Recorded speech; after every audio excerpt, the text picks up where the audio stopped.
Teka lang, bakit mo pinipilit yung sarili mo sa taong kayang-kaya kang ipagpalit? Bakit mahal mo siya? Binabasura ka lang niya. Bakit loyal ka sa kanya pero hindi naman ikaw ang gusto niya? Bakit hindi mo matanggap na yung taong gusto mo hindi talaga para sa'yo?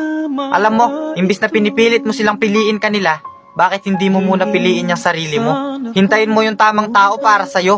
Hintayin mo yung taong bibigyang halaga yung pagkatao mo. Tandaan mong hindi pinipilit ang pagmamahal.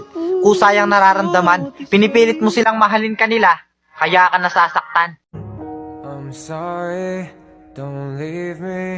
I want you here with me.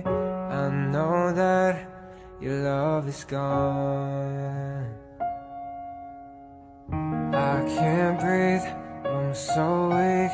I know this isn't easy. Don't tell me